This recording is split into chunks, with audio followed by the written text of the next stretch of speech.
Y lo hicimos para no hacer excesiva la presentación en el documento mismo. Entonces, distinguimos 4 grandes periodos. El primero, que va de 1958 a 2012. Aquí vamos a hablar un poquito de la polémica sobre el origen. ¿Por qué nosotros colocamos 1958? ¿Cuál es la apuesta fundamental? Que en principio debería estar más o menos clara en el informe, puede que no, pero la explicamos. Y reconocemos que hay un primer periodo de corte en 1982. Cuando les explique este periodo, si alcanzo, les voy a contar ahí un gran debate que hubo sobre si era 82 el corte o si era el 78 o el 77. Y voy a explicar la razón por la que finalmente lo dejamos en 82, además de lo que nos mostró la gráfica de tendencia que ustedes vieron. Un segundo periodo, este periodo lo llamamos de transición de la violencia bipartidista a la violencia subversiva. Un segundo periodo que va del 82 al 96, que ustedes en la diapositiva vieron como el de proyección, que básicamente a lo que alude es como que la guerra despega ahí, porque una particularidad de la guerra colombiana o del conflicto contemporáneo es que por lo menos en sus primeras etapas había muchos actores pero no había guerra, o la guerra era profundamente marginal. Y es un periodo de expansión de las guerrillas, de surgimiento de los grupos paramilitares, de las políticas de paz y del papel cada vez más central del narcotráfico en el desarrollo de la confrontación. Un tercer periodo que va del 96 a 2005, que ustedes vieron, es el periodo que llamamos de agravamiento, el más explosivo, que se distingue por la expansión simultánea de guerrillas y de paramilitares, de una crisis muy profunda del Estado. No quiere decir que en el periodo anterior no la hubiese, pero acá le damos una mayor centralidad. Y un periodo en el que, a diferencia de todos los demás, tenemos una crisis económica como un elemento distintivo de todo el conflicto armado, y que no va a ser casual en su incidencia para la escala que llegó a tener el conflicto armado en ese periodo. En ese periodo 96-2005 quiero decirles que de las muertes violentas que les mostré ahora, el 50% está ahí, ocurre en este periodo, 96-2005. Y un periodo final de 2005 a 2012, en el que decíamos, bueno, los elementos distintivos son este intento de negociación política con los paramilitares, el debilitamiento y el reacomodo de las FARC, el rearme paramilitar y el Estado que recupera la iniciativa en la confrontación a través de la política de seguridad democrática, con su momento de mayor auge pero también de desgaste. Aquí falta la colita de 2013-2014, creemos que incluso desde 2010 ya en el país venía hablándose mucho sobre si no había entrado en desgaste la política de seguridad. Ustedes saben que a partir de 2011 la política misma se replantea y se le da otros nombres, que va a ser producto del reconocimiento a final de este periodo de que las FARC se lograron reacomodar y pusieron la guerra otra vez en otro escenario, y que ya la manera como se consiguió la política de seguridad no era eficaz para la continuación del conflicto.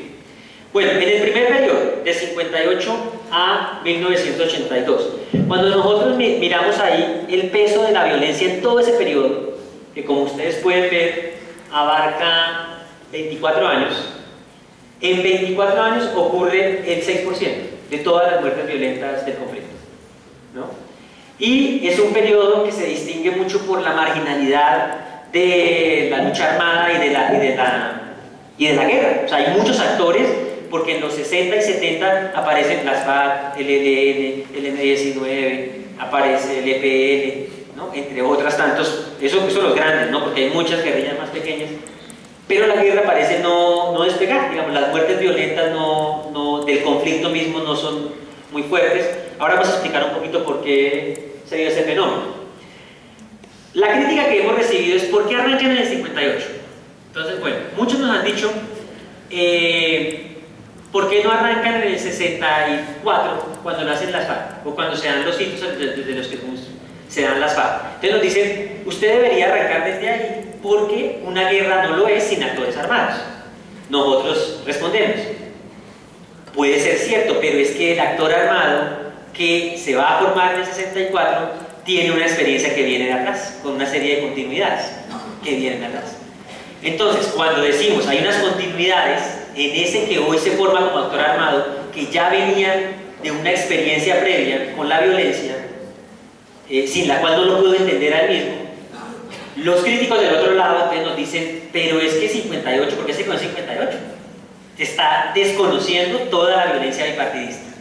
que es donde hunde sus raíces todos los actores armados o las guerrillas. Muchas de las guerrillas hunden sus raíces en lo que pasó en la violencia bipartidista. Entonces se van o al 48 con el asesinato de Gaitán, como el hito en el cual la violencia bipartidista estalló y llegó a los niveles de mayor recrudecimiento, de ahí en adelante, o se van al 36 para reivindicar las luchas agrarias que se dieron en los años 30 y que de ahí arrancó, y es que el movimiento campesino es fuerte desde los 30 y ese movimiento de los 30 es muy importante para entender lo que pasó en la violencia de los 40, de los 50. Y nosotros decimos, ¿por qué nos paramos en el 58? Primero, reconocemos que hay continuidades con la violencia bipartidista. Ustedes lo van a leer en el capítulo 2, que nosotros arrancamos hablando de la violencia bipartidista. ¿Por qué no nos fuimos a los 30? Porque entre los académicos que hay en el grupo y los historiadores hay serios debates sobre las continuidades o no, ya desde los 30. O también por el riesgo que corremos, desde el punto de vista de análisis histórico, de que si nos pusiéramos a hilar fino, probablemente llegábamos al siglo XIX, ¿no? Para poderlo entender. Entonces, que si uno se quería ir hasta allá, o podía llegar a la guerra de los 1000 días. Mínimo, si nos iba bien, guerra de los 1000 días llegaba. Por los puntos de continuidad. Es decir, si yo me paro en la violencia bipartidista y ese es el eje de conflicto, el conflicto partidista, yo me puedo ir incluso hasta el siglo XIX, ¿no? Además de que había cuestionamientos acerca de si había continuidades o no, sobre todo entre lo de los 30 y los 40 dentro del mismo grupo. Entonces reconocemos las continuidades, pero también dejamos muy claro que no podemos confundirnos y decir que las continuidades significan que el conflicto contemporáneo es la prolongación de la violencia bipartidista, porque no es la prolongación de la violencia bipartidista. Una cosa es que haya continuidades, otra que sea su prolongación. Hay una naturaleza nueva en la confrontación, a pesar de las continuidades. ¿Y cuál es esa naturaleza nueva? Si el eje de la confrontación en la violencia bipartidista eran los dos partidos, fundamentalmente el eje después, sobre todo en 58, ya no es ese, el eje es el Estado contra la insurgencia, ¿no? Y los sectores de izquierda que estuvieron dentro de la violencia bipartidista cambian el eje de la contradicción, ya no es entre partidos, sino es desde por fuera del Estado contra los dos partidos. Antes habían alineamientos alrededor de cada partido, ahora no. Ahora el enemigo común, si me permiten la expresión, son los dos partidos que forman el nuevo régimen político.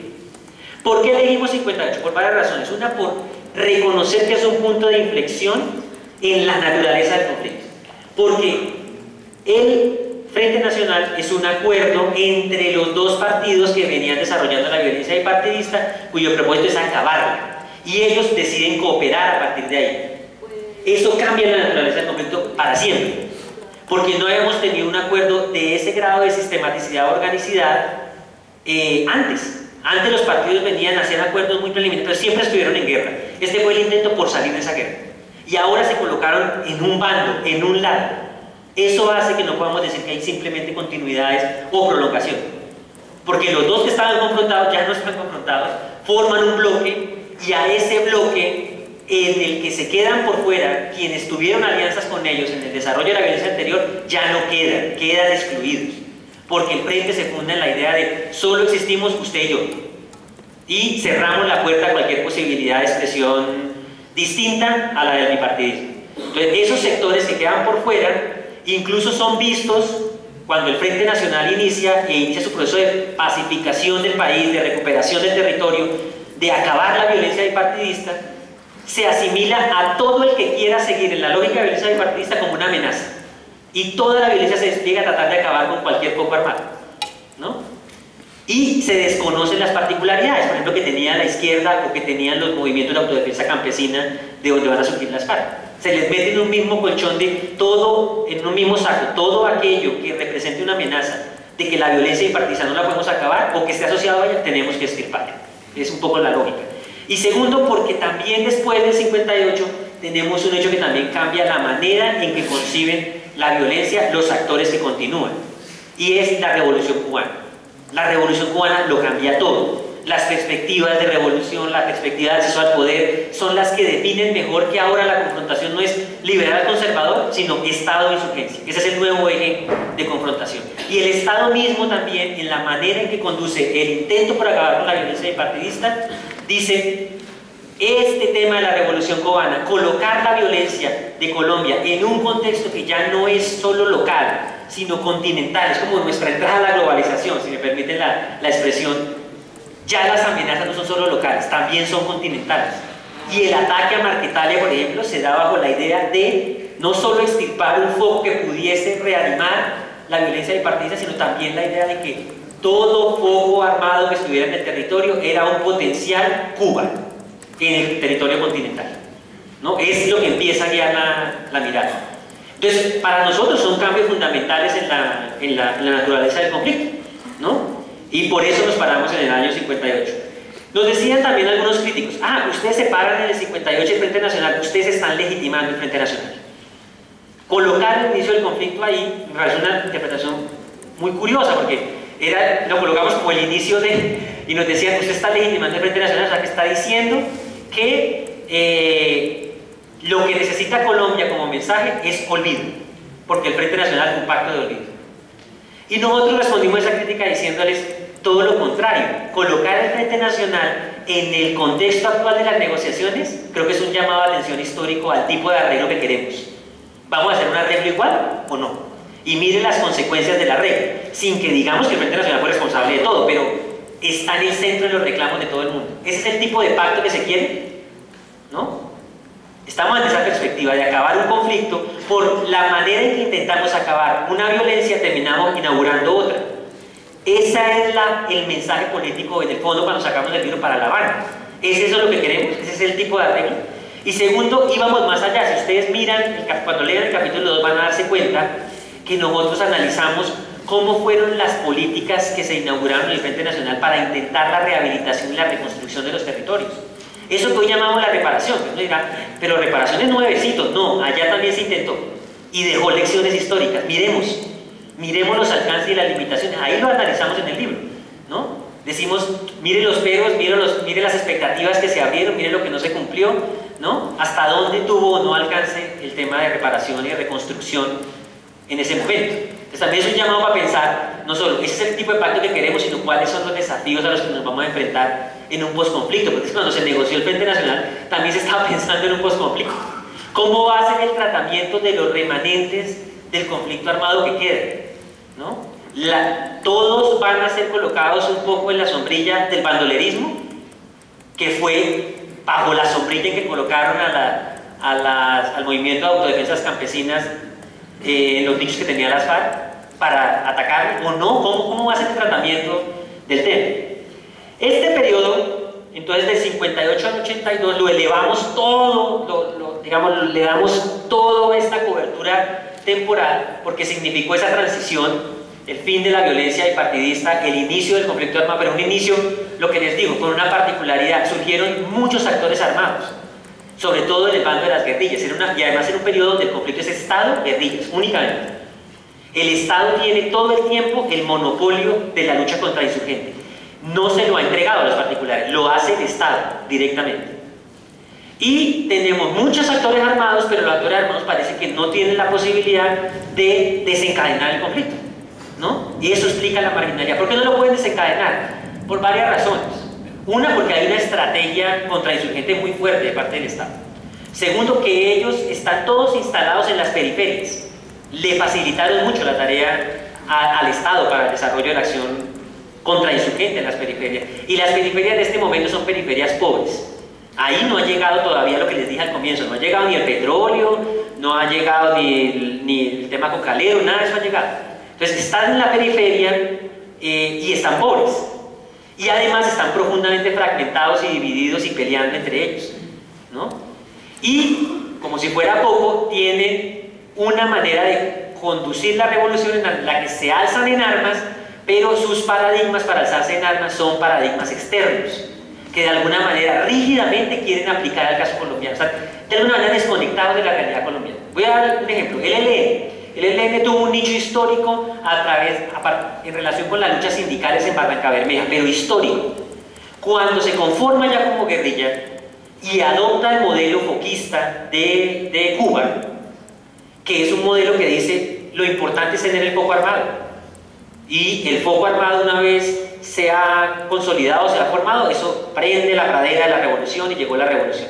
Ellos decían desde esa concepción que ligarse a luchas reivindicativas, sociales, de movimiento social, eso era distraerse del objetivo de la revolución. Entonces, ¿qué hacen? Se apartan de los movimientos, o sea, se desconectan de los movimientos, por la obsesión total de decir, es que lo sagrado es la lucha armada. Si yo estoy en armas e inicio la revolución, lo demás caerá, pero no me voy a dejar distraer por la lucha social, por la lucha reivindicativa, eso no tiene que ver conmigo. Tenemos otro tipo de modelo como el del EPL. El EPL, lo que les dije, se forma de una decisión del Partido Comunista, más por el lado del modelo chino. El modelo chino del comunismo está en el momento histórico que esto ocurre, es mucho más radical, ¿no? Mucho más contestatario. El modelo soviético está diciendo, en los 60 está diciendo transición pacífica del capitalismo al socialismo, ¿no? El modelo chino está diciendo no, hay que confrontar. El modelo chino dice el sujeto revolucionario son los campesinos, no es el obrero. Y el modelo soviético dice no, es el obrero, el sujeto revolucionario. Entonces el EPL, ¿cómo lo entiende? Se establece el nicho donde está la lucha campesina muy fuerte, pero lo hace bajo una idea rígida, y es que la revolución tiene que ir del campo a la ciudad. Si usted tiene en la ciudad presencia, tiene que ser como apoyo logístico, pero rígidamente el esquema dice que tengo que ir del campo a la ciudad. No es ni al tiempo, ni de la ciudad al campo, no, es del campo a la ciudad. En ese tipo de esquemas rígidos se metieron, porque todos creían que había una única fórmula para la revolución, y la seguían casi que mecánica o literalmente. En el caso de las FARC, en este periodo, las hoy todopoderosas FARC en ese momento eran, vuelvo y les digo, una guerrilla marginal, despreciada por las otras guerrillas, ¿no? Vistas mal por las otras guerrillas, como que no había compromiso con la revolución, porque la FARC estaba subordinada al Partido Comunista y el Partido Comunista participaba en elecciones. Entonces los revolucionarios del EPL o de las otras guerrillas les decían, oiga, pero ustedes no están haciendo esto en serio. ¿Cómo así que están participando en elecciones? ¿Cómo así que tránsito pacífico al socialismo? No, la lucha armada hay que darla de frente, hay que desafiar. Las FARC, todopoderosas FARC y el demonio nacional que se han convertido hoy para gran parte de la opinión pública, en ese momento, además, tenían muchos arreglos con los órdenes locales donde las FARC a veces protegían a los terratenientes. Las FARC que reivindican reforma agraria y todo eso, ustedes se sorprenderían de saber que esa guerrilla que se proclama campesinista o campesina es una guerrilla que estuvo totalmente al margen o que no la quería la NUC. El movimiento campesino no la quería. Ella misma, las FARC y el Partido Comunista decían no a las tomas de tierras. No estamos de acuerdo con la toma de tierras. Cuando se dividió la NUC entre la línea Sincelejo y la Armenia que era la oficial, el partido adhirió a la línea oficial, no a la línea Sincelejo, que era la más radical. El movimiento campesino, además de que tuvo su propia dinámica, su propio proceso de lucha, al margen de la lucha armada, si había guerrillas con las que había algún intento de interferencia o coincidencia, era más con el EPL o incluso con el ELN, más que con las FARC. No querían a las FARC, no querían al propio Partido Comunista, ¿no? Eso para darles ejemplos de cómo cambian todos los actores.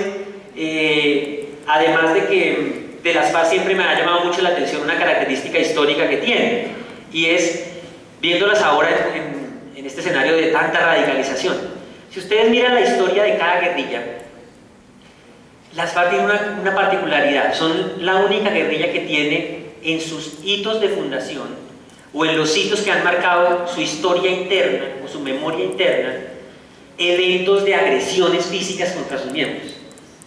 El EPL reivindica ese modelo chino, de comunismo, el ELN, el foquismo cubano, el M-19 reivindica el fraude electoral, pero ataques contra la integridad física los tiene son las FARC.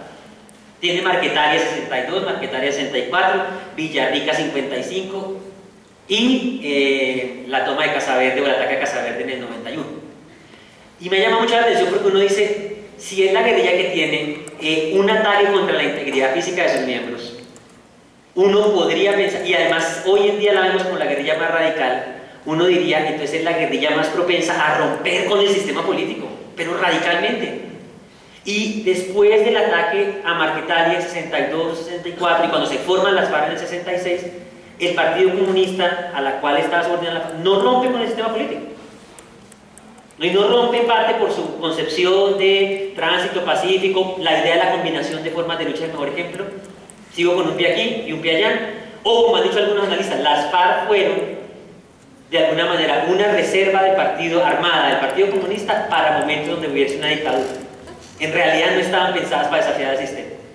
Es sorprendente cómo, a pesar de la radicalización o de esos ataques, para darles solo el ejemplo del ataque a Casa Verde, lo atacan en el 90, ellos reclaman mucho en la agresión sucesiva, y uno dice, si a mí me atacan sucesivamente, pues yo no tengo nada que hablar con el que me ataca, ¿no? Rompo con él, no tengo nada en común.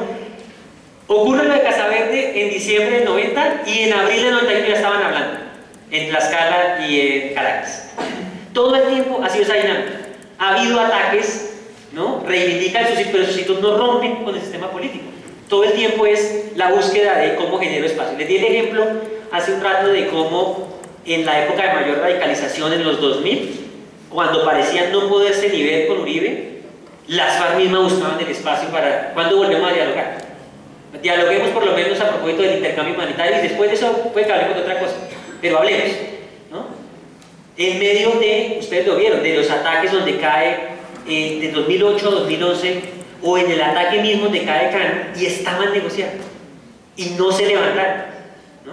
Entonces eso muestra, y esto obedece a una tradición histórica de las FARC, hasta del propio Partido Comunista, de poder estar, cuando estaban subordinados, de poder estar enamorados.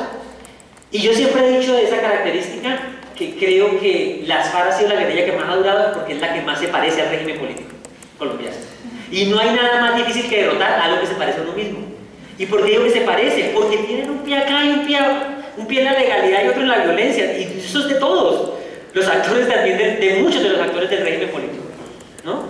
Nos atacan, pero seguimos dispuestos a negociar, seguimos hablando. Y es así, esa es la naturaleza, porque la gente ve hoy a las FARC como una guerrilla muy militarista, pero se olvida de esto, que todo el tiempo quiere hablar. Puede ser que quiera hablar para ganar ventaja en la guerra, lo que sea, pero quiere hablar. Eso es muy llamativo en medio de una guerra, ¿no? Y de semejantes agresiones. Bueno, entonces era la guerrilla más despreciada, si me permiten la expresión de ese momento. La guerrilla que saca del letargo a la guerra es el M-19, que no es necesariamente la guerrilla militarmente más poderosa. Lo que ellos tienen es, y permítanme que sea tan coloquial, esto puede sonar muy banal, pero es así, lo que le dio el impacto al M-19 fue un cambio de actitud, ¿no? Porque consiguió la guerra de una manera distinta, con los golpes mediáticos, con llegar a la población urbana, y ganó simpatía entre la población urbana, muy fuerte, con golpes mediáticos, no tenía una gran estructura militar.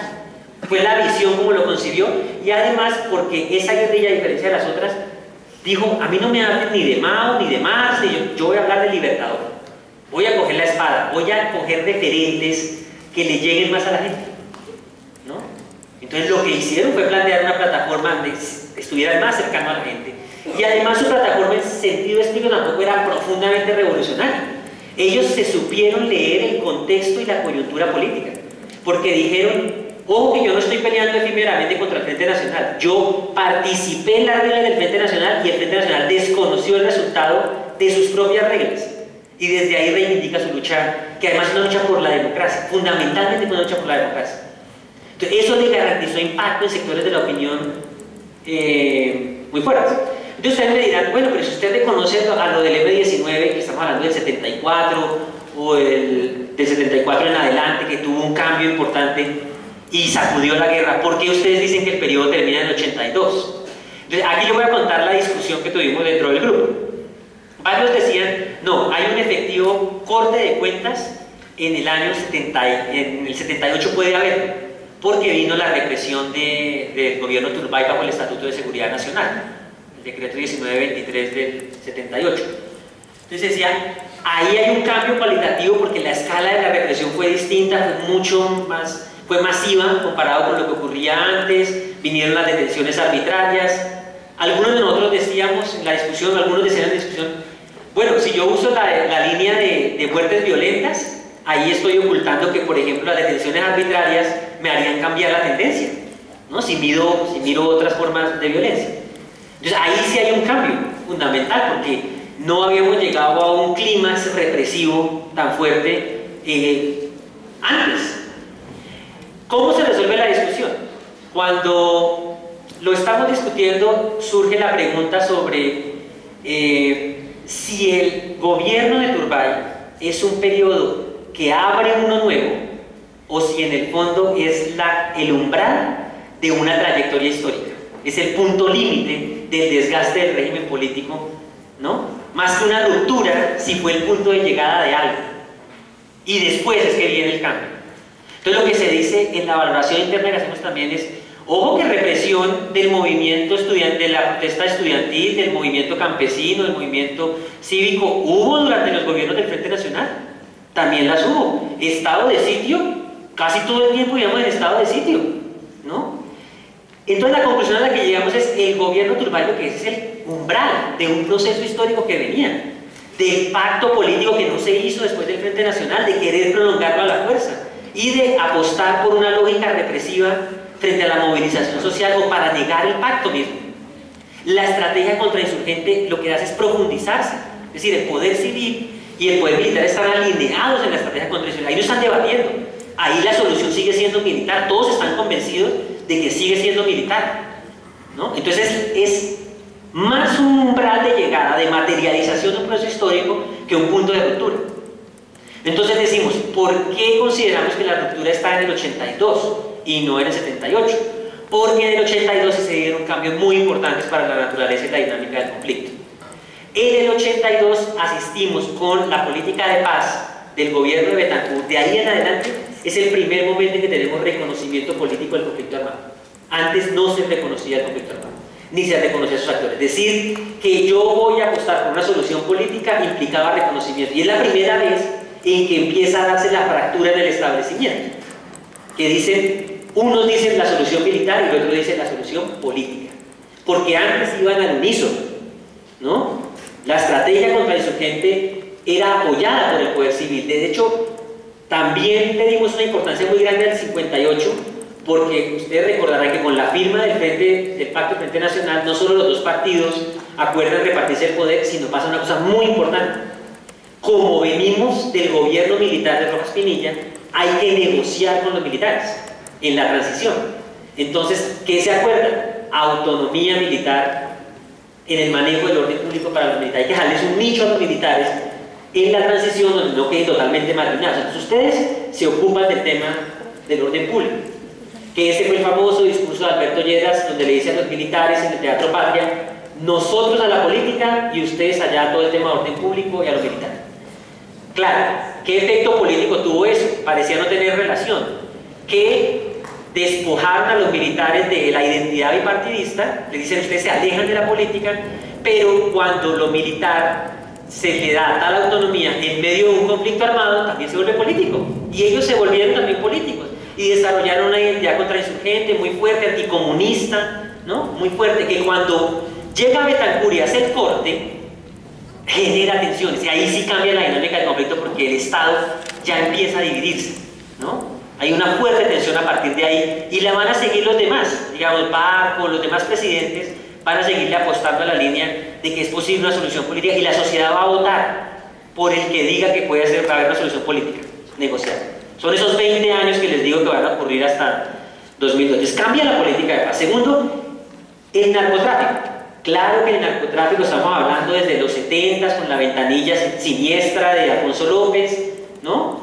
Efectivamente estamos hablando del narcotráfico desde ahí, pero el 82 también creemos es un punto de inflexión, porque justo ese año o el año anterior tenemos un cambio muy importante en el narcotráfico, y es que intenta pasar de solo una empresa criminal a el ámbito político, a la lucha por el reconocimiento político, ¿no? Y eso va a ser el punto de enlace o de encuadre con el conflicto armado, donde se va a terminar relacionando con el conflicto armado. De ahí en adelante va a ser distinta la influencia del narcotráfico.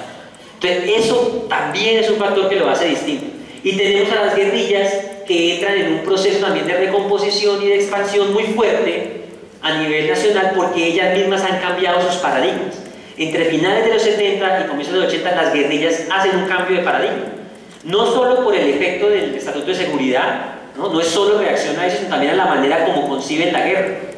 Recuerden que en el 79 tenemos la revolución sandinista en Nicaragua. Ese vuelve a hacer un remesón completo en la manera de concebir la revolución, como lo fue en su momento la revolución cubana. El ELN se repiensa a partir de la revolución sandinista. El ELN dice, no, venga, paremos. Yo tenía un capital con la lucha social. ¿Qué me enseñó la revolución sandinista? Lucha social y política. Si usted no se mete ahí, la revolución no va para ningún lado. Y el ELN vuelve y se repiensa el chip y dice, no, hay que irse para ahí, y cambian el paradigma, y ese paradigma del poder popular, que es trabajo en la lucha social y política, ¿no?, fuerte para tener incidencia y ir creando como paralelamente un nuevo Estado. Es lo que ellos llaman el poder popular. El EPL se aleja del maoísmo, ¿no? Y también empieza a decir, oiga, yo estoy muy obsesionado con que arranca del campo a la ciudad. No, hay que ir a la ciudad, hay que ir a buscar a los obreros industriales. Vámonos para Urabá, empecemos a ir donde están los obreros. Es una forma de conciliar mi tema agrario. No es solo un tema con los terratenientes o del campo. También la ciudad juega un papel o los obreros juegan un papel. El M-19 obviamente sigue sacudiendo la escena, es el que tiene la batuta de todo el conflicto, ¿no? Es la principal guerrilla. Parte de un protagonismo muy fuerte. La toma de la embajada de República Dominicana es un golpe mediático muy fuerte, ¿no? Y es la guerrilla que tiene la popularidad. El robo de armas del Cantón Norte. ¿Saben? Esa es la que está en la cresta de la ola. Después su decadencia va a ser el haber querido llevar sus acciones arriesgadas a la toma del Palacio. Que yo no sé si ustedes lo saben, pero en la toma del Palacio, las FARC sacan un comunicado condenando a la M-19, para que se den cuenta cuán unidos eran todos. Entonces, entonces las guerrillas también están en un replanteamiento. El Estado mismo, al introducir la política de paz, él mismo está haciendo un replanteamiento. Pero al hablar de solución política y solución militar como tensión, hay un nuevo elemento que también surge desde el Estado que cambia la guerra. Y este es el periodo en el que asistimos al inicio, o al despegue o a la explosión de los grupos de autodefensa, que luego se volvieron grupos paramilitares. La ley, desde la ley 48 de 1968, autorizaba a los militares a contar con civiles para el desarrollo de sus operaciones militares. Pero lo que les digo, el Estado todo el tiempo tuvo el control de la lucha contra insurgente. Cuando se produce el gobierno de Turbay, ahí hay un desgaste político muy fuerte para la fuerza pública como la que tiene el monopolio de la lucha contra insurgente. Porque la sociedad reacciona, la sociedad no vota por Betancur porque sí, vota en parte por el desgaste del exceso que consideró lo que ocurrió durante Betancur, cuestiona a la fuerza pública en el exceso en el ejercicio de ese monopolio, y lo que pasa después del 82, cuando se hace esa tensión entre militares y civiles, es que los militares van a buscar, de alguna manera, romper ese monopolio de la lucha contra el insurgente y privatizar, que es permitir masivamente que los civiles lo hagan. El que eso ocurra, porque ocurrió a la par, Betancur estaba peleando con ellos, pero a la par Betancur algún evento fue donde se inauguraron las autodefensas de Magdalena Medio. Después eso realmente se mutó muy rápidamente a fenómenos paramilitares, pero la apuesta de involucrar a los particulares también desde la fuerza pública era una forma de reducir el costo político. Ya no podían hacer la represión de manera directa, ¿no? Y la entrada del narcotráfico fue una gran oportunidad también para todos, porque el narcotráfico se mete decididamente en la lucha contra el insurgente, y que lo haga el narcotráfico o que lo haga alguna expresión de criminalidad, pues también facilita que yo pueda desarrollar esa otra guerra paralela sin costo. Porque yo digo, ¿hay excesos? Sí, los narcotraficantes están armados allá, son ellos los que están haciendo, criminales ellos los que... Pero esa estrategia no pudo haber avanzado también sin que efectivamente parte del malestar de la fuerza pública con la solución política que planteaba Betancur y luego Barco hubiese alimentado este fenómeno de guerra sucia o de paramilitarismo. Porque en este periodo de los 80 hay que decir que, hablando de este paramilitarismo que no es para nada homogéneo en el tiempo, ahí habían grupos paramilitares, pero yo me atrevo a decir que habían más acciones paramilitares que grupos paramilitares. Te van a decir, ¿qué es eso? Eso es que el grupo paramilitar que conocimos en los 90, los ejércitos, no existían en los 80. Habían grupos regionales, claro que los había, los carranceros, habían grupos en el Putumayo de Gonzalo Rodríguez Gacha, en la costa caribe, en la Sierra Nevada estaba Hernán Giraldo ya, los Castaños en Córdoba, pero ellos no hacían todas las acciones paramilitares. Habían muchas acciones que se reivindicaban por parte de grupos que no existían. Lo que existía era una etiqueta, pero no existía grupo. Era porque o eran acciones de agentes del Estado, digamos, en parte de la insubordinación que tenían frente a las políticas de paz del gobierno, metidos en la guerra sucia, o en otros casos eran intereses locales o regionales que confluían en el desarrollo de una acción violenta en la que no buscaban dejar un grupo constituido. Me explico. En el nordeste antioqueño encontrábamos cómo se traían a sicarios de Medellín para perpetrar una acción violenta y luego se les sacaba, pero no quedaba grupo conformado, una asociación coyuntural, funcional y efímera para una acción violenta y se disolvía. O sea, nadie quería dejar un grupo montado, ¿no? Entre otras razones porque lo que se jugaba en los 80 en la guerra no era tanto el control del territorio, era golpear las mentes de la población, ¿no? Era inhibir a la población con levantamiento armado, con un levantamiento revolucionario, ¿no? Entonces era golpear a la izquierda política, golpear al movimiento social, pero nadie pretendía ir, golpear y quedarse, ¿no? Sino aterrorizar para fracturar esos movimientos o desorganizarlos.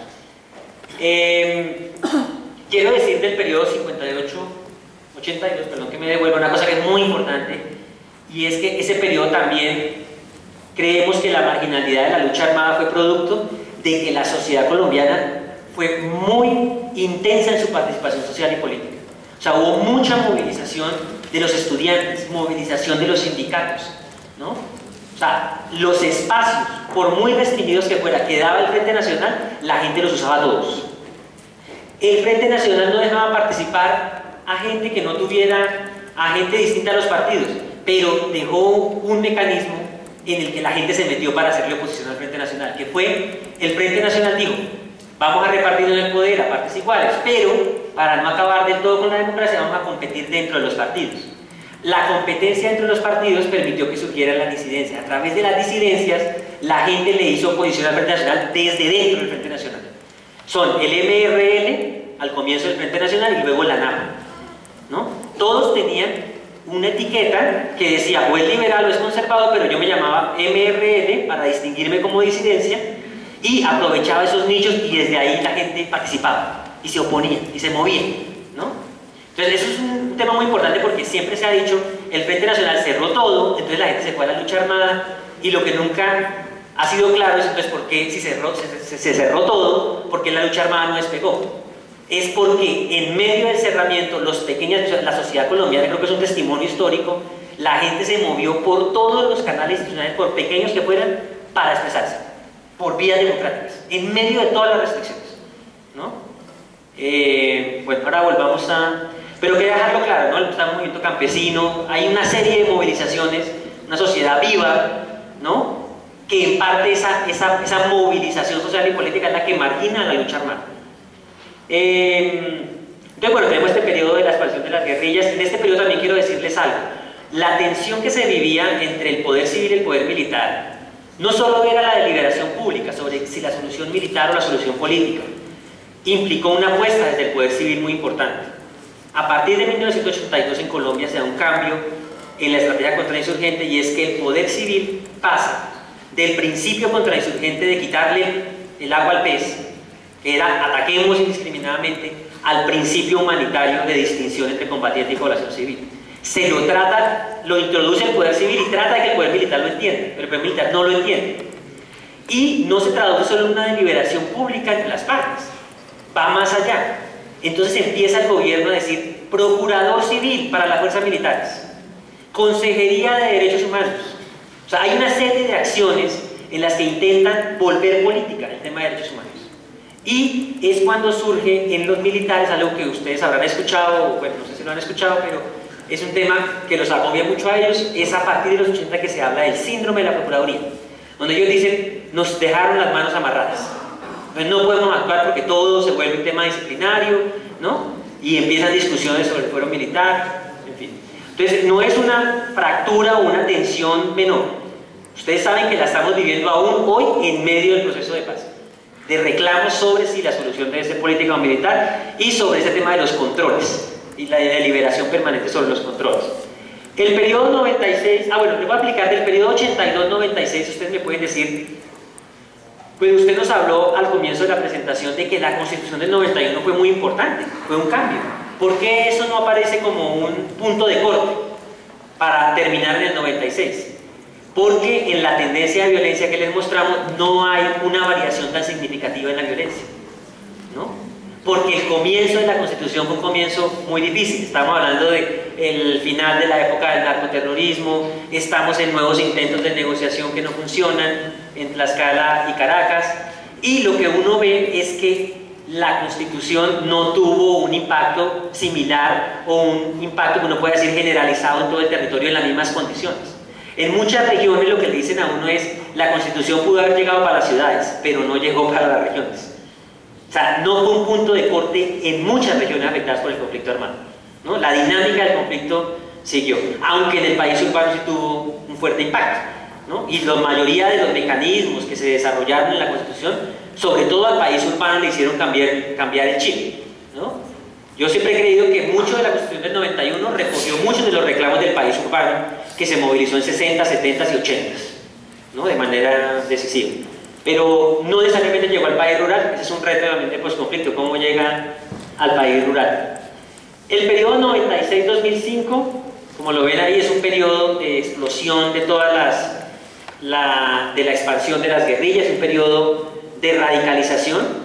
También en el periodo, hay que decir que después de la Constitución del 91, muchos de los actores han salido entre las guerrillas del conflicto, quedan las FARC y el ELN, hacen un intento de negociación, fracasa, y ellos hacen una apuesta por la radicalización total, o sea, por irse por completo a la lucha armada. Pero va a ser sobre todo, ese esfuerzo se va a concretar de manera más clara y más contundente. Se va a cerrar de manera más clara y contundente a partir del gobierno de Samper. La crisis del gobierno de Samper va a marcar un antes y un después en la manera como las guerrillas manejaban este ciclo de: termina un gobierno, lo ataco, pero con el nuevo quiero negociar. Con Samper se rompió esa dinámica, ya no querían negociar al comienzo y creyeron que había cambiado la perspectiva de acceso al poder. Entonces ustedes recordarán, en 96 la mayoría de los ataques, los fuertes golpes que dan las FARC al Estado en muchas regiones, un cambio en la forma de hacer la guerra, que no parece simplemente una guerra de guerrillas, sino ya son unidades más grandes, haciendo golpes mucho más grandes. Patascoy, Las Delicias, ese tipo de ataques que cambian la naturaleza, la manera como ellos creen que puede conducirse el conflicto. Es un proceso de radicalización ya militar mucho más fuerte. Los paramilitares que van a tener un periodo de relanzamiento, porque los paramilitares de los 80 van a entrar en crisis a comienzos de los 90, pero aquí se relanzan con un proyecto nuevo. Ahora sí quieren ser ejército, sí les interesa el control del territorio, les interesa coordinarse y les interesa además traducir el control del territorio en sus recursos en control político o en poder político, ¿no? Incluso para incidir en el ámbito nacional, que es todo lo que conocimos de la parapolítica. Y tenemos un Estado que está muy replegado, ¿no? Que parte de ese repliegue lo lleva a repetir algo que se creía cerrado. Les dije ahora que los grupos de autodefensa se promovieron bajo el marco normativo de la Ley 48 de 1968. Esa ley, por el desmadre de los paramilitares en los 80, la deroga el presidente Barco en el 89, pero con el final del gobierno Bagre y el comienzo de Samper, se produce un marco otra vez normativo que permite otra vez darle a los civiles la posibilidad de privatizar la guerra, que son las convivir. Decreto 356 de 1994. Y tenemos este periodo de las 414 convivir, y sin las convivir el paramilitarismo no hubiese sido lo que finalmente fue, aclarándoles que el escenario de acción de las convivir muchas veces terminó asumiendo la tarea que debían haber asumido las fuerzas militares, pero que los militares no asumieron, que se replegaron por el miedo a los golpes que le estaba dando la guerrilla. Y es un periodo que les decía es muy distinto a los anteriores, porque en general todo el conflicto armado ha transcurrido en medio de variables macroeconómicas muy estables, mucho crecimiento, un crecimiento más o menos estable. El tema inflacionario ha tenido picos importantes, pero no comparados con el resto de América Latina, ¿no? Digamos, en términos macroeconómicos parece una situación no reductible a la de un conflicto armado, muy estable el país. Eso también ha ayudado mucho también al tema de la prolongación o que alguno crea que el conflicto es solamente un malestar. De hecho, los empresarios tenían una frase a final de los 80 muy diciente sobre cómo interpretaban el conflicto. Decían, la economía va bien, pero el país va mal. No se decía para cambiar la situación, sino la economía va bien. Aquí se cambia la fórmula. Lo que pasa en este periodo, del 96 al 2005, es que sí entramos en un periodo de crisis económica fuerte y los empresarios también empiezan a decir, la economía va mal y el país va mal. Pero sobre todo la economía va mal, entonces, venga, tenemos que hablar, tenemos que mirar cómo termina el conflicto. Y en esa misma lógica es que van a apuntarle fuerte a un respaldo político masivo a la política de seguridad democrática. Porque en poco la guerra tocó sus bolsillos y la apuesta de la política de seguridad es, recuerden los 3 huevitos de Uribe: política, seguridad democrática, confianza inversionista y cohesión. Bueno, yo creo más en 2 de los 3, o sea, él fue más coherente en 2 de los 3, no sé dónde logró la cohesión. Entonces, esa es la particularidad de ese periodo, y ese periodo es el periodo que se cierra también en 2002, porque es el momento en que la sociedad también marca un punto de ruptura con la confianza en la negociación de paz. Ya es la sociedad que se va al otro extremo y dice solución militar, ¿no? Y el último periodo es el periodo donde el Estado intenta recuperar otra vez el monopolio de la lucha contra el insurgente, por eso negocia con los paramilitares, ¿no? Y con la política de seguridad democrática. La idea es, ahora lo hacemos nosotros. Hay unos primeros momentos en donde sigue habiendo involucramiento de la población civil, ustedes recordarán los soldados campesinos, los informantes, pero la estrategia a largo plazo es sacar a los paramilitares e intentar asumirla de manera directa. Y el efecto perverso que tuvo el desarrollo de la política, ustedes ya lo conocen, de los pasos positivos, la presión por resultados, es un periodo donde no solo hay un repliegue de las FARC, hay un debilitamiento de las FARC. Las FARC es sacada de muchos territorios donde tenía un importante poder militar y territorial, pero a finales del gobierno ya empieza a haber un desgaste con la política de seguridad, porque se comprueba que las FARC han logrado reacomodarse, han logrado volver a un esquema de guerra de guerrillas, y ya la política de seguridad no se acomoda a esa forma de hacer la guerra. Los resultados en el norte o en el centro del país no son tan contundentes como en el suroriente. Sobre todo en esas retaguardias el resultado es mucho menos contundente y se empieza a ver unas FARC que recuperan el nivel de actividad, que empiezan a golpear, ¿no? Y que demuestran esta capacidad de readaptación a pesar de todos los golpes que ha recibido en sus manos. Entonces, recordarán ese periodo del fin, menos mal no hubo un tercer fin, del fin.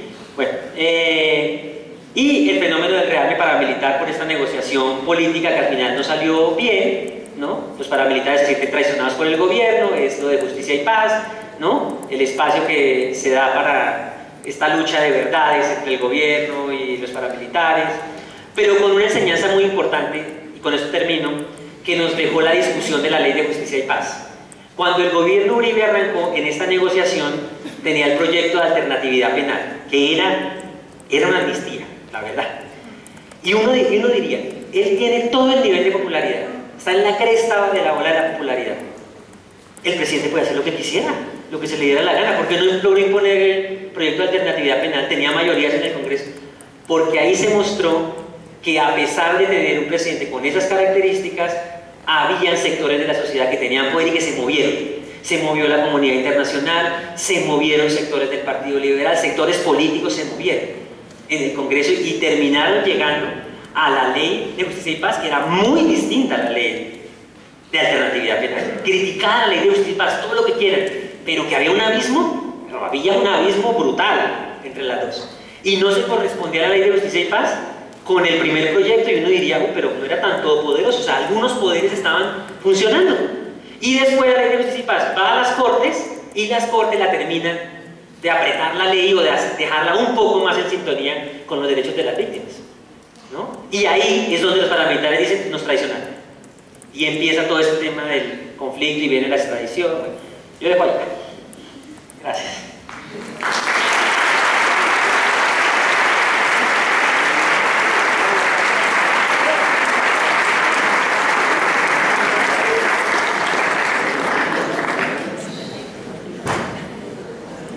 Bueno, entenderán ustedes por qué no invitamos a un solo ponente a esta sesión.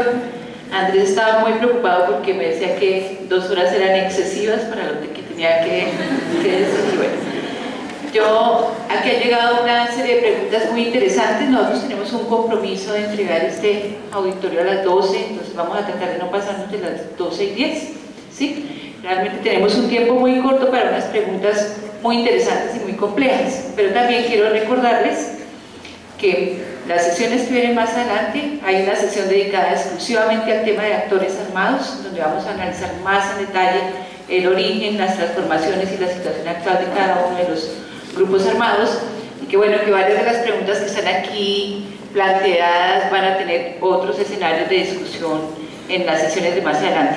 Y también, para no despreciar la labor de formular las preguntas que valoramos mucho, creo que Andrés podrá resolver unas 3 o 4, pero lo que quiero proponerles que también sea previsto es que las preguntas las transcribamos, las colocamos en el aula virtual, y Andrés nos hace la tarea de intentar resolver algunas, porque no va a resolver todas las que están acá. Pues para dejar como las preguntas en un foro de discusión. Yo voy a leer algunas y pues Andrés mira como a cuál puede apuntar mejor en sus respuestas. Dice, ¿cómo se construyen los datos de los combatientes muertos en el conflicto? ¿Cómo distinguir la tipología de atentado terrorista de otras modalidades de violencia? En el informe son definidos 3 actores de las acciones violentas, pero fuerzas militares, ¿no es acaso una categoría limitada en la medida en que el papel directo del Estado resulta encubierto? ¿Cuáles son las relaciones básicas de los grupos armados con la población civil? ¿Cuáles son los actos de los grupos armados en las ciudades? ¿Cómo hacer frente al Partido Centro Democrático cuando afirmen que no existe conflicto armado y por lo tanto sus consecuencias, siendo ellos parte importante en el marco de las negociaciones en su papel de senadores? ¿Cuál ha sido el procedimiento usado por el CIDEP en la revista Noche y Niebla para recoger los datos asociados a acciones violentas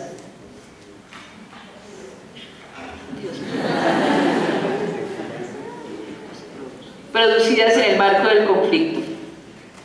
¿Cuánto peso y atención tiene la información y estadísticas del informe del Centro de Memoria Histórica en la mesa de negociación que hoy se lleva a cabo? ¿Y cómo a cada actor acepta hoy su participación en la violencia de la población? Dices que en el caso de los paramilitares estos llegaron fragmentados a la mesa de negociación. ¿Cómo es hoy la guerrilla de las FARC que están en la mesa de La Habana? ¿Está fragmentada también? ¿Se puede afirmar que hubo una completa desmovilización del EPL? Las estrategias de persecución, desaparición, asesinatos, represión al movimiento social, la violencia sexual, las torturas, entre otros, han sido cometidas por agentes de Estado. ¿Se puede catalogar esto como terrorismo de Estado? ¿Se puede entender el proyecto y actuar paramilitar como un proyecto de reconstitución y reforma territorial a punta de violencia?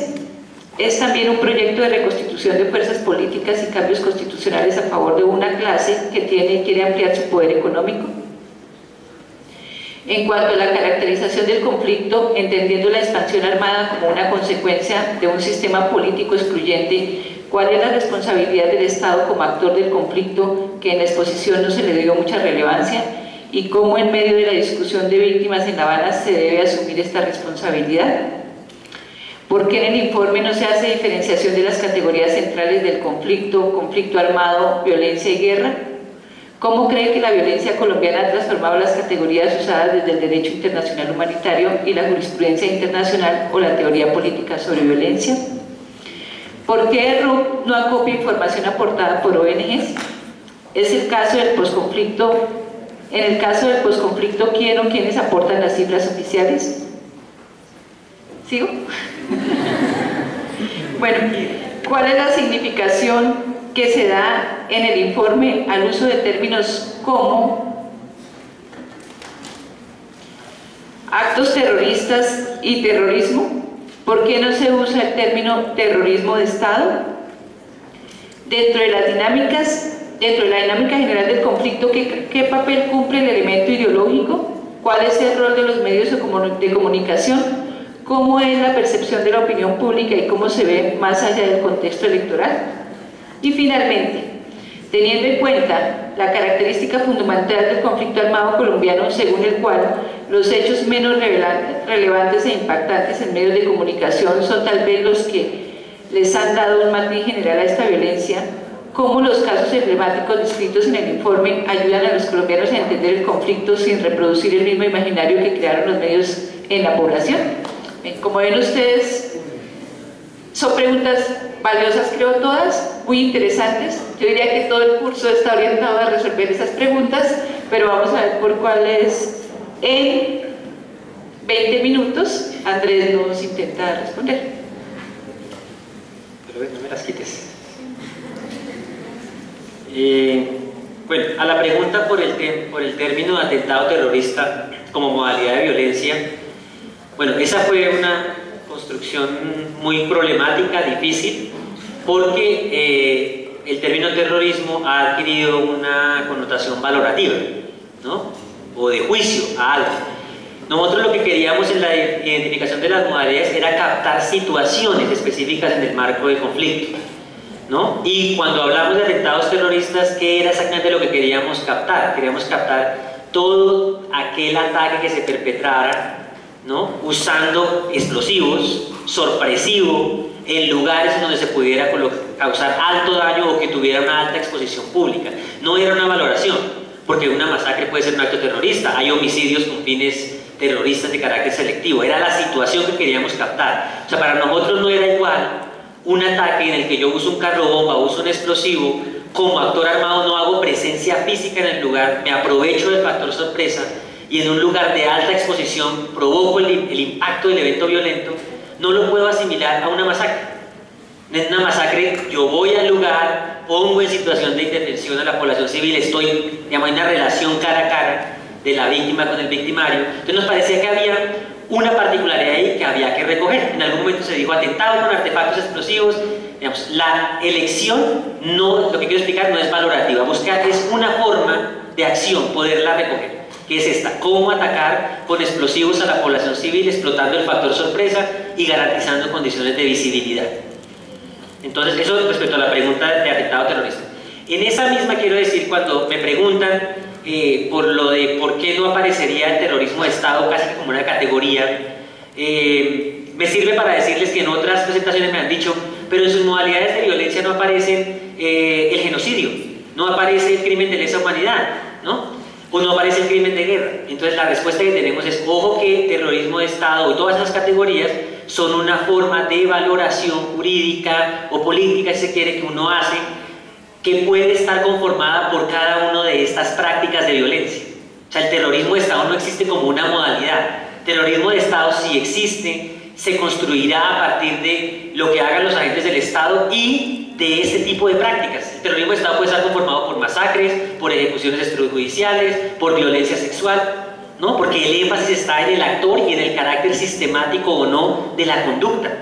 Lo mismo pasa con un crimen de lesa humanidad. Depende de la sistematicidad, depende de la generalidad. ¿Y qué forma la generalidad de los crímenes? Cada una de estas prácticas violentas, ¿no? Entonces hay que tener cuidado un poco en el uso de la categoría, no confundir la práctica violenta o la modalidad violenta con la valoración de esa modalidad, ¿no? Y cómo se lee en su conjunto.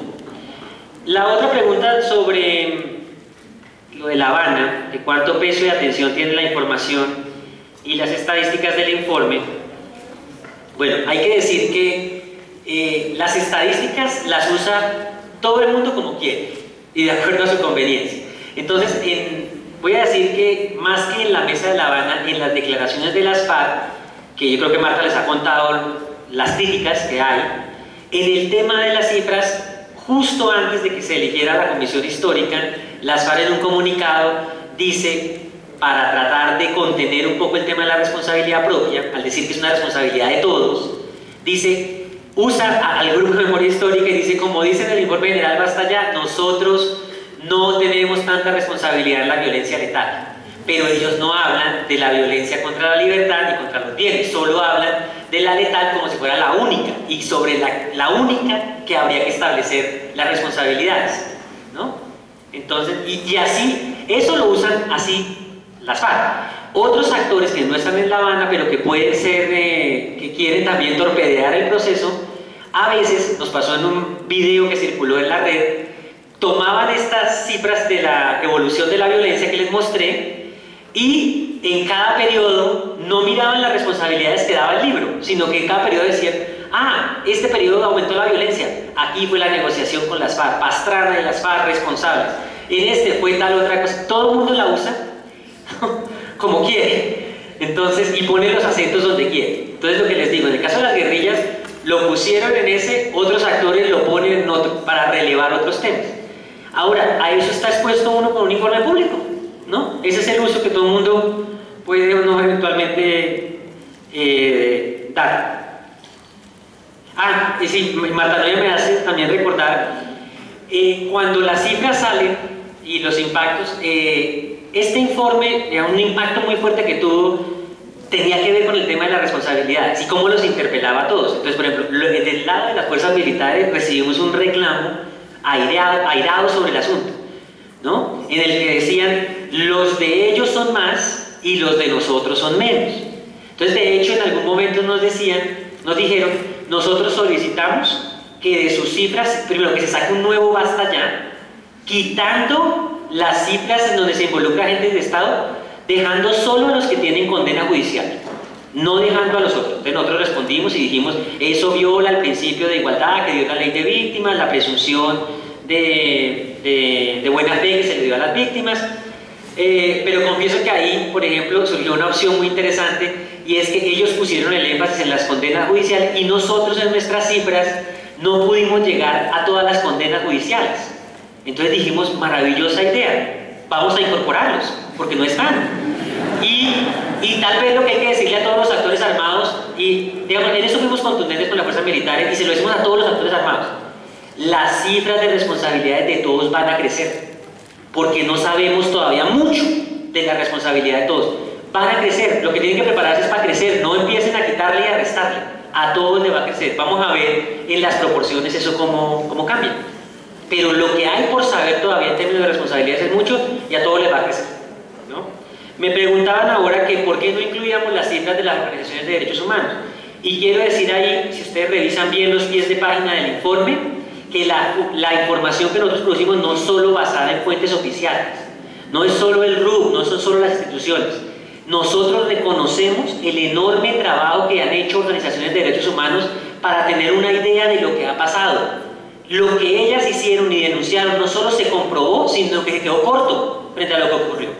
Entonces, ustedes pueden ver en las fuentes que usamos el Banco de Datos de Derechos Humanos de Noche y Niebla o del CINEP, el enorme esfuerzo que en su momento hizo la Comisión Intercongregacional de Justicia y Paz, el increíble trabajo que desde finales de los 70 hizo el Comité Permanente para la Defensa de los Derechos Humanos, los múltiples informes de pequeñas comisiones de verdad en regiones que ha habido y que nos hemos olvidado de ellas, también tratamos de recogerlo, ¿no? Trabajos académicos al respecto, pero nunca, y eso sí lo reconocemos, no pudimos llegar al universo total. Por eso creamos el observatorio, reconociendo que lo que hay que hacer ahora es tratar de recoger una gran cantidad de información que hay en el territorio que aquí no sabemos, ¿no? Hay que ir al territorio y además hay que escuchar a las víctimas, porque las víctimas saben quién lo hizo y saben lo que les pasó, ¿no? Y el contexto puede propiciar las condiciones para que nos lo digan. Hay mucho trabajo en Colombia. En Colombia mucho de lo que no sabemos no es porque el ocultamiento nos impida saber,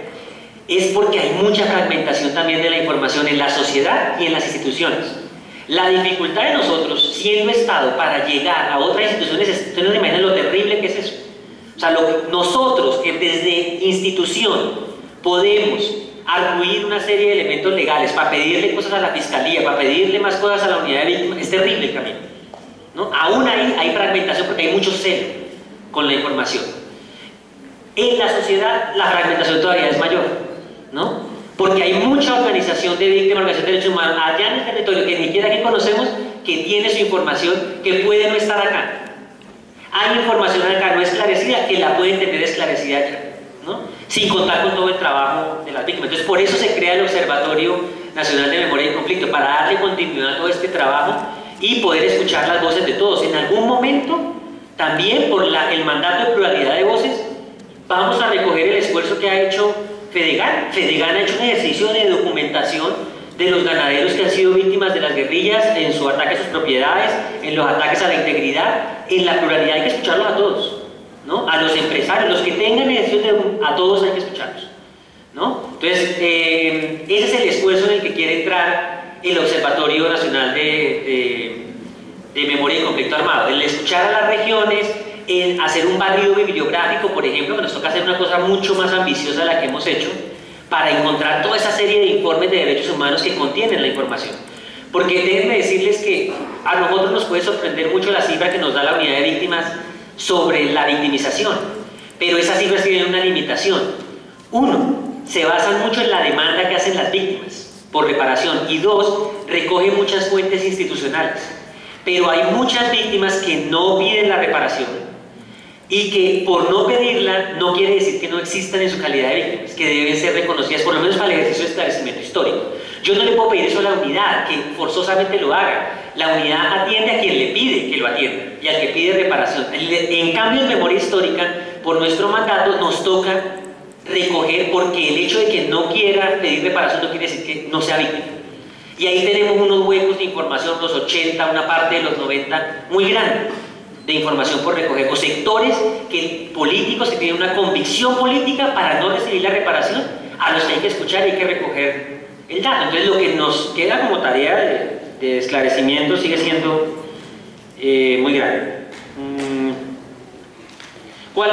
Esta pregunta me parece interesante. ¿Cuáles son los actos de los grupos armados en las ciudades?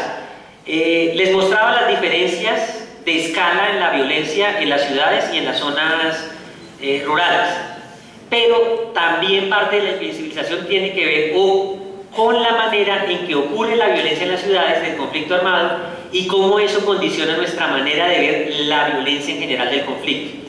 Entonces, el hecho de que en una parte importante de la opinión pública exista la idea de que las FARC hacen de todo y que son las principales responsables es porque muchos de sus hechos ocurren en la ciudad y son muy visibles. Entonces es el atentado terrorista, es el secuestro, y como es lo que está más cerca del ciudadano, es el tipo de victimización más cerca, más visible además porque la guerrilla no tiene las condiciones de visibilización que tiene el paramilitarismo o los agentes de Estado. ¿Por qué los paramilitares y agentes de Estado tienen mejores condiciones de invisibilización? Porque hay sectores desde la legalidad que los apoyan. Entonces ayudan al tema de la invisibilización. La guerrilla, por ser contestataria, sus actos son mucho más visibles. Y son actos, muchos de los que ocurren en la ciudad, como los atentados terroristas, que ya les explico, son las bombas, los carros bombas, los secuestros, son mucho más próximos al ciudadano urbano. Entonces el ciudadano urbano desde ahí construye y es muy proclive al discurso que le diga es que el único victimario es este actor. Otra pregunta que ustedes hicieron muy interesante es, bueno, vemos las responsabilidades de los actores armados, pero no vemos las responsabilidades de quienes están detrás de los actores armados.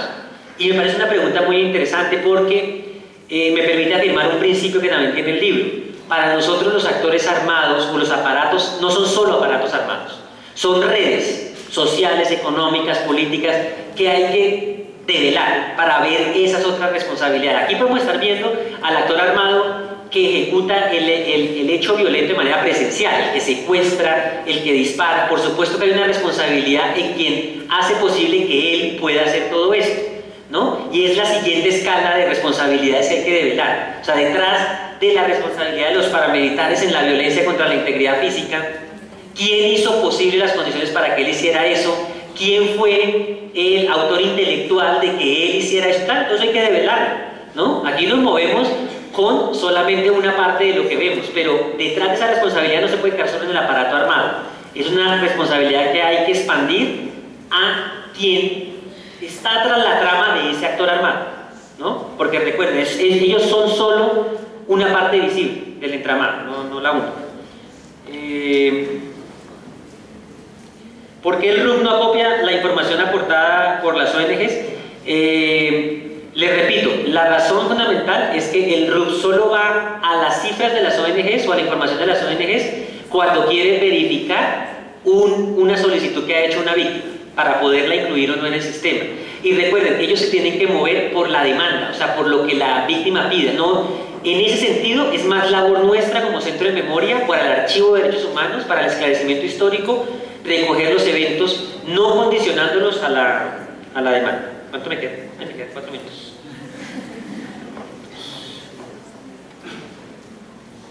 Bueno, que si hubo desmovilización completa del EPL, bueno, voy a hacer esta precisión. Cuando el EPL se desmoviliza en el 91, queda una disidencia del EPL, que prosiguió, una disidencia además que tuvo un camino muy peculiar, porque esa disidencia se alía con las FARC para los ataques a los desmovilizados en Urabá, muy fuerte en el año 92-93, y en el 96 esa disidencia se integra a los paramilitares, ¿no? Cosas de la guerra, la disidencia. Y en el caso de, creo que la pregunta tal vez puede ir orientada al hecho de que entre los desmovilizados del EPL, cuando empezaron a ser atacados por las FARC, se conformó un grupo armado que también atacó, ¿no? Que fueron los comandos populares y atacaron a la UP, al Partido Comunista, ¿no? Lo que invito es a tener un poquito de cuidado con las generalizaciones. Es decir, que un grupo de desmovilizados se arme y ataque a otro merece toda la condena, pero entrar en lógicas de legitimación como decir, luego entonces si hay comandos populares integrados por miembros del EPL, todos los del EPL son iguales a los comandos populares, es más complicado.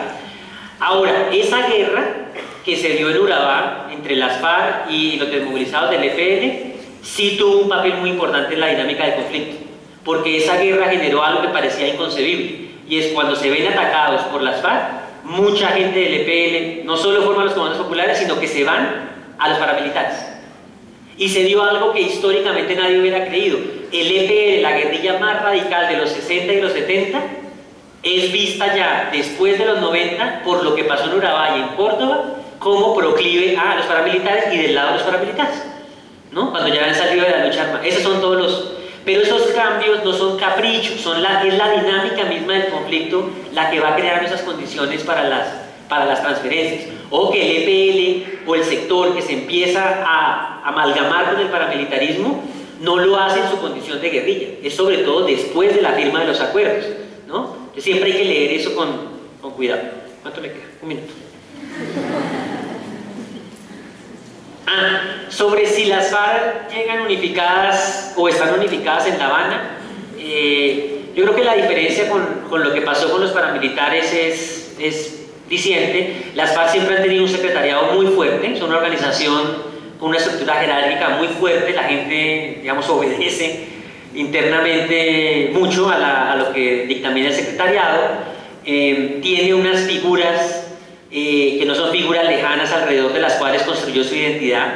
O sea, la figura de Manuel Marulanda no era una figura lejana, era una figura próxima, permanente, que resistió a todos los cambios. Eso genera, digamos, en la base guerrillera un tipo de identificación muy fuerte, ¿no? Entonces tiene unos hitos, sobre todo alrededor de las figuras o de los hitos de ataque, que le permiten estar muy cohesionados.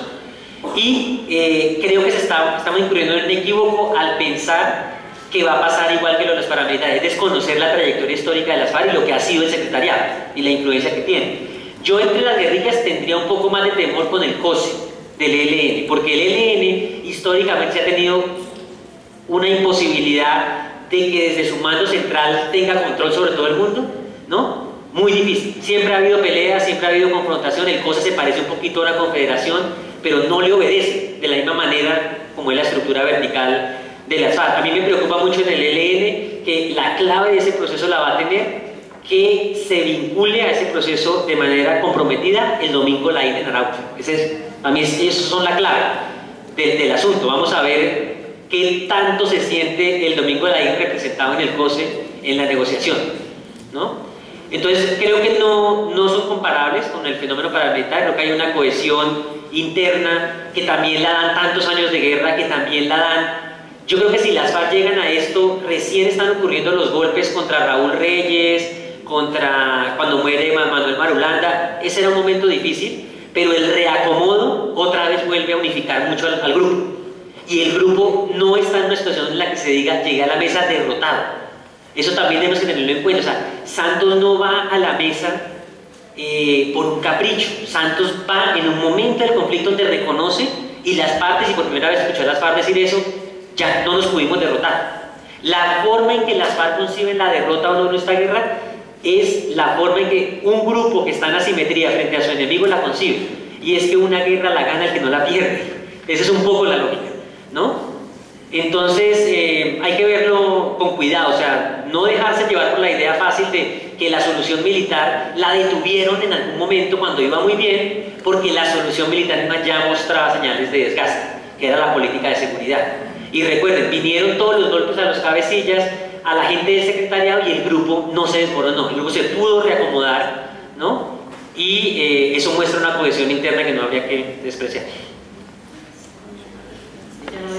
Bueno, quiero recordarles que en efecto va a haber una sesión. Mario Aguilera va a trabajar el tema de FARC y ELN, Claudio López va a trabajar el tema de paramilitares y Álvaro Villarraga nos va a hablar un poco del EPL y bueno, de otros actores armados. Pues para decirles que esta discusión va a tener otros escenarios.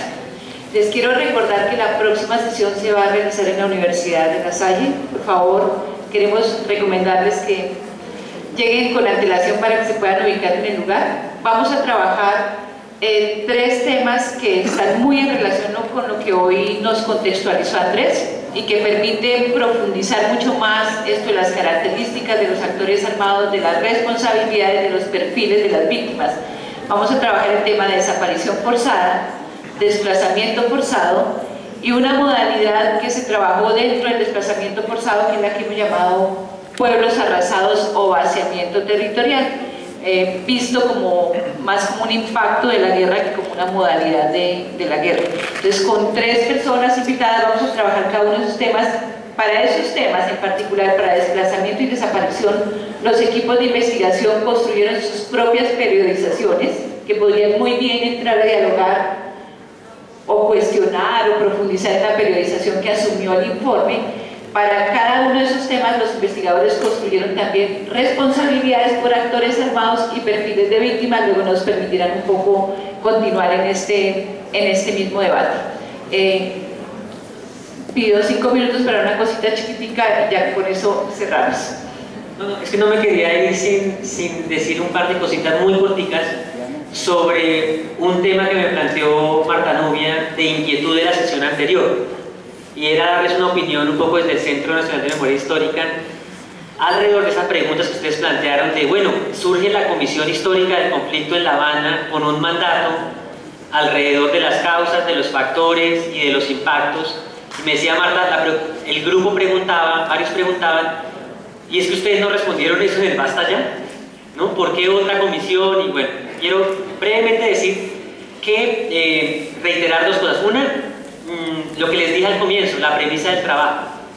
Este informe no era un informe de verdad oficial, lo que buscaba era propiciar el debate. Cuando se plantean estos temas en la discusión de La Habana y en esta comisión, nosotros como Centro de Memoria Histórica lo celebramos porque nuestro mandato es de pluralidad de memorias y somos los más interesados en que las críticas que se reciben al informe nos permitan que alrededor de los mismos temas hayan más voces y ojalá voces en forma de informes.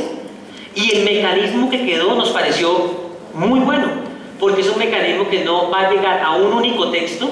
Ustedes saben, va a llegar a un texto en el que se recogen consensos y disensos, pero cada autor presenta su informe por separado y eso alimenta el debate. O sea, para nosotros es mucho mejor que en términos de cada punto del mandato que nosotros hemos respondido, porque hemos respondido de cada uno, la crítica asuma una forma de relato específica y que ustedes como ciudadanos puedan leerlas todas, porque la idea no es imponer una sola, ojalá mucho mejor que quedara en forma escrita, porque cuando uno recibe la crítica que ustedes nos hacen acá, que es muy valiosa para nosotros, muchas veces la crítica también se pierde porque la difusión depende de lo que nosotros digamos. Muchos de los que están en esa comisión nos han criticado y lo van a poder dejar por escrito en una forma de relato. Maravilloso, maravilloso. O sea, eso va a contribuir al debate y le va a dejar una información y un acumulado muy grande a la Comisión de la Verdad, porque no nos confundamos, esto no significa que no va a haber Comisión de la Verdad, ¿no?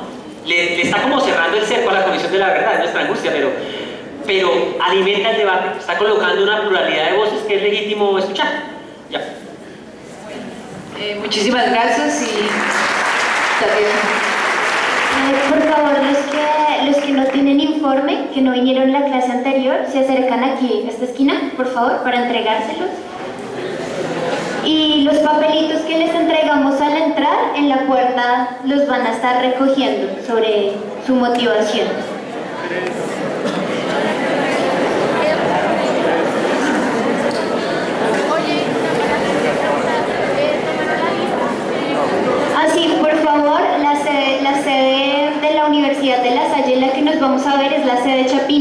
En su programa ahí está la dirección, igual esta semana por correo les estaremos reiterando los datos.